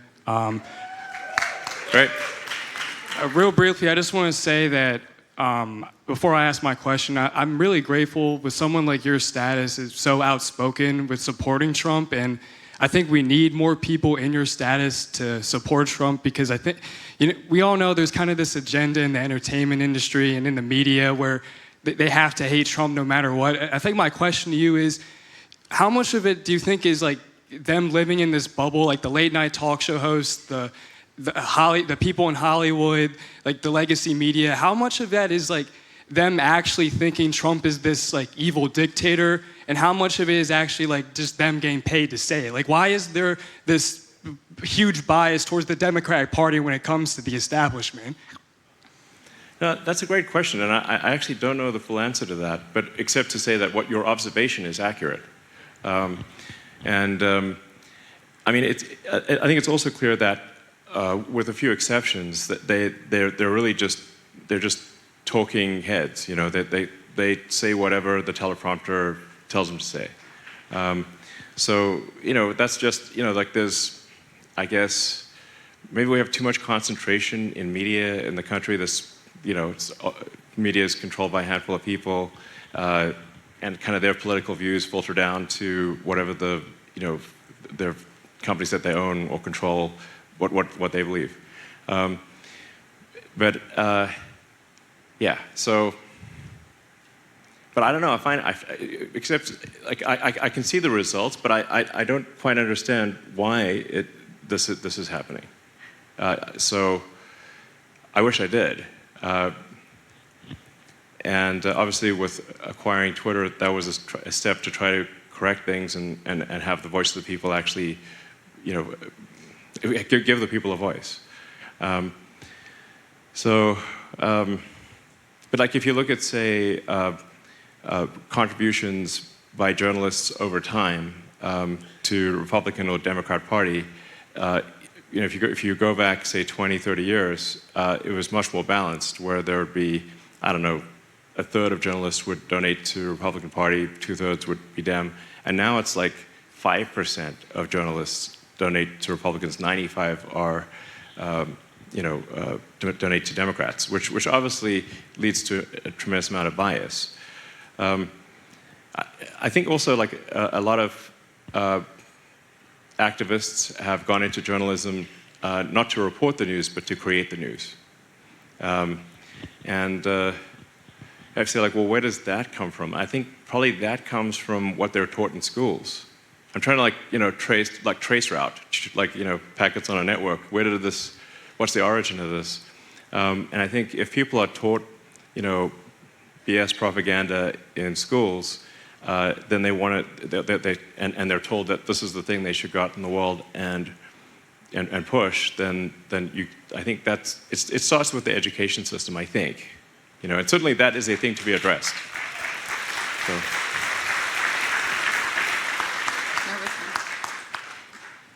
Hi, Elon. My name is Janine. I'm from Central Pennsylvania. And tonight you've mentioned many times how important it is that we get out there, we register, we vote, we convince our friends, families, acquaintances to get out there and vote. In my orbit, I have too many people that just refuse to vote for Trump because his personality isn't appealing to them, but they say it much more colorfully, of course. Yes, yes. So my ask to you is, how can I very simply connect the dots between what's at risk here with this next election for a rural central Pennsylvania person who doesn't really see what's happening in the big cities? So for me, the money shot is how this is going to impact them every single day. Right. Well, I think to the degree that people say like or dislike a candidate, they really need to sort of step back and say what you're actually electing is sort of a Republican administration or a Democratic administration. And there's this massive changing of the guard that takes place depending on which side is elected. Whether or not somebody likes Trump as a person or not, first of all, I think they should definitely look into a lot of the things that they've been told about Trump, because I think a lot of the stuff that they've been told about Trump is not true. Even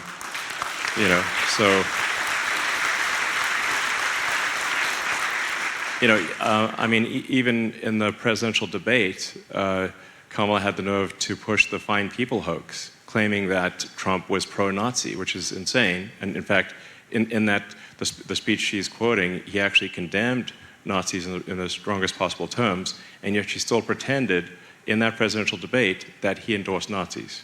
That's a huge lie. And so if somebody's under the impression that Trump is like somehow pro-Nazi, even though his son-in-law is Jewish, and he has Jewish grandkids, which would be pretty bizarre, then you can say, like, actually, that's a hoax. And now, I'm not. By the same token, I'm not trying to claim that Trump is a flawless individual. I like him personally, but we have to look beyond that and say what are the important policies that will ensure that the country is on the right track. I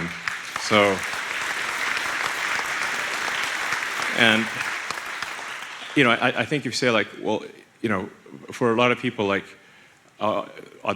do you feel safer walking around the streets, or do you feel less safe? And when I talk to people, they feel a lot less safe. Do you feel comfortable with an open border policy where anyone can come across, even if they're a serial killer? Well, no, that's very uncomfortable, actually. Do you feel that we should preserve the Constitution? I think, yes, we should. Freedom of speech is very important. If you say, like, well, do you agree with these policies? I think the answer is, I think for a reasonable person, it's going to be yes. And then it's like, well, then you need to sort of look past what you believe the individual, whatever flaws you believe the individual has, and say that there are larger issues at stake than what you may think about the individual, which also may be wrong. What do you think about the individual? So, my view about this election is that I think this is most likely the last real election, because what I see happening is that the Dem administration is bringing in vast numbers of illegals deliberately into swing states. The numbers, if you say, like, over the past 3.5 years, I think it's like there's like a 500% increase in illegals in swing states. What a coincidence. Now, when you look at margins of victory that may be 10, 20,000 votes, and then you bring in 200,000 illegals and you legalize them, which is exactly what the sort of Kamala puppet regime will do over the next 4 years, then you won't have any swing states. Every state will go blue, and then we don't have a democracy. We will be a single party state. And they're doing it in Pennsylvania, big time. So that's why I think if Trump is not elected, I think this is the last election where we have a two-party state. And yeah, so.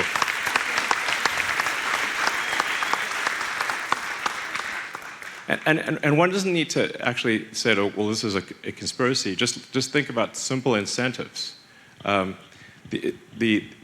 You have a Democratic Party that wants to win, and the path to winning is bringing in large numbers of illegals, and especially to swing states, and then legalizing them so they can vote. And then that's what happened in California. And when they did it in California, California went supermajority Dem, and California has been a one-party state ever since the amnesty in the late 80s.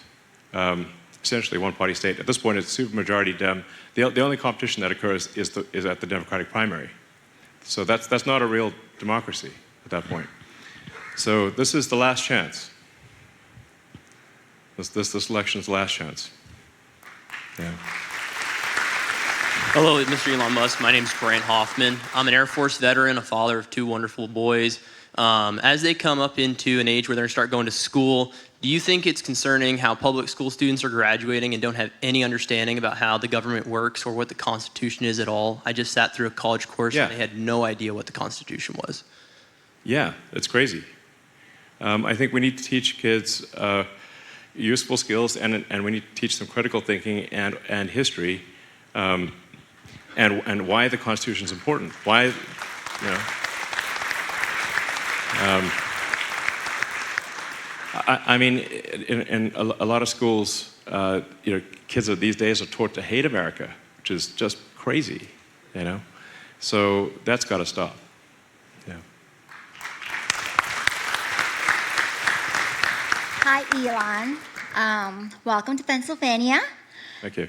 And welcome to the right side of history. We are all very grateful that you are on the right side of history. And I don't know if you watch Trump rallies. I watch it all the time. In every single rally, he talks about you. In every single rally. Well, you know, I mean, the Mutual Admiration Society here. So I like Trump a lot, and I'm glad he likes me too. And thank you so much for everything you did for the people affected by Hurricane Helene. Thank you so much. Yeah. It was heartbreaking. Thank you so much. Of course. And my question is actually pretty similar to this gentleman here. Back in 2020, well, I was at Oaks last night, and you said when you see something, you say something. Yeah. And back in 2020, a lot of people saw something, and they did say something. But it just never went to the judges. Like, the cases were never heard. Yeah. And what I want to know is there anything that the Republicans doing right now that is going to be differently, you know? That are we going to, like, actively trying, you know, if somebody doing something, actively putting these cases to the judges so, you know, we can preserve the elections and the freedom in America? Is there anything they're doing differently this time around? Well, this time around, the X platform was not going to suppress any information that.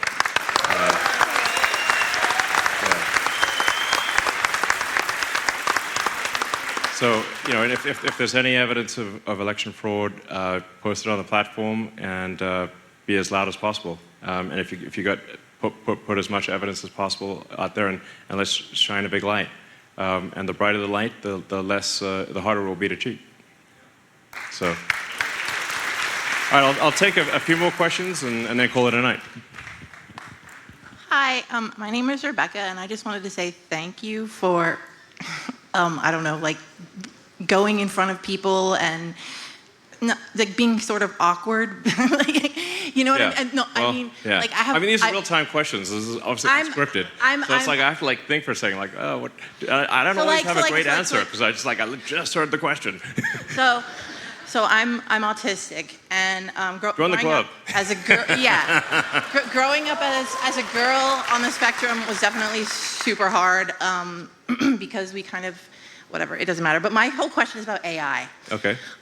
Essentially, I feel like there's like 2 ways you could like develop AI where it could become sentient. And if you sort of like develop AI to become sentient and it's like a programmed thing, you're basically creating like a slave.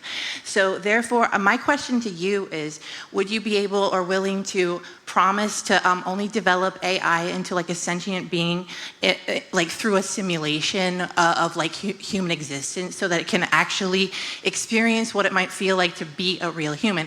And speaking of the simulation, perhaps that's what we are. Perhaps we're the AI going through the simulation. Yeah. And with that, our consciousness level could possibly be related to, like, it could be like correlate directly to the amount of tech that we're allowed to have. So if you want to like move past combustion, perhaps we have to like work on the inside of humanity, which is like developing the actual consciousness first. Yeah. I'm not sure how to answer that exactly, but I think most important, I think we're developing digital superintelligence. We want to make sure it it is, results in a better future. I do think probably at some point the AI will be sentient or indistinguishable from sentient. So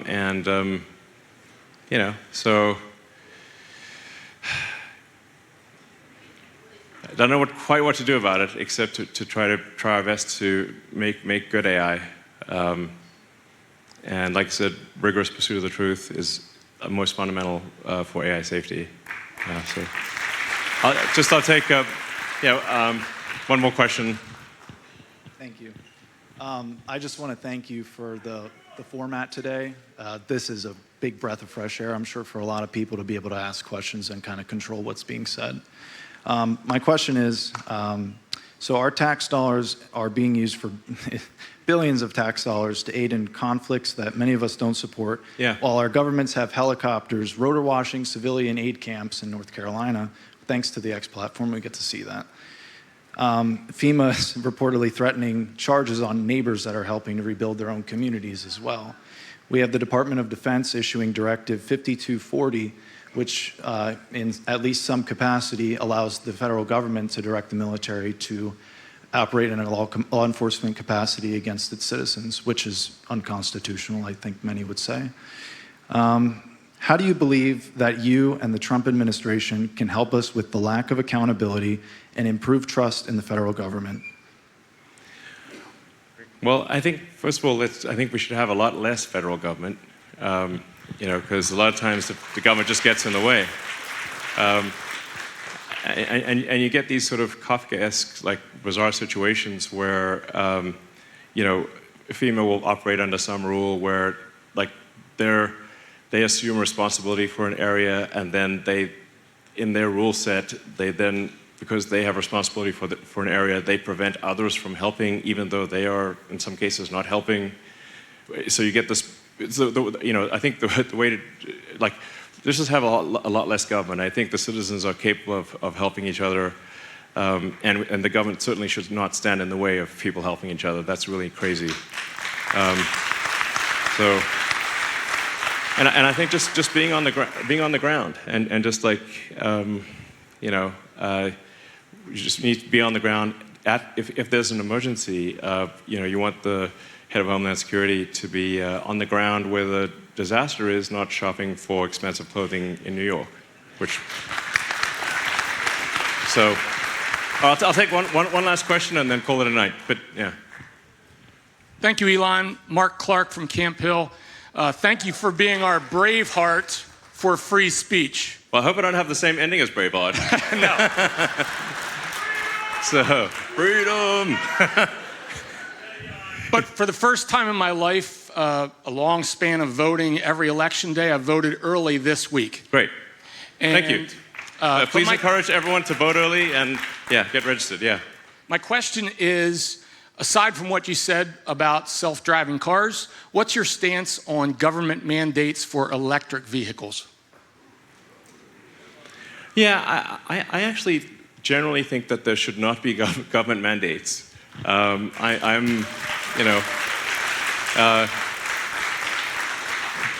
generally against incentives and tax breaks and these for all industries. So whether there are lots of incentives and tax breaks in oil and gas as well. I think we should just not have them. We should just get the government out of things and let the market, figure it out. So I'm generally against government mandates. All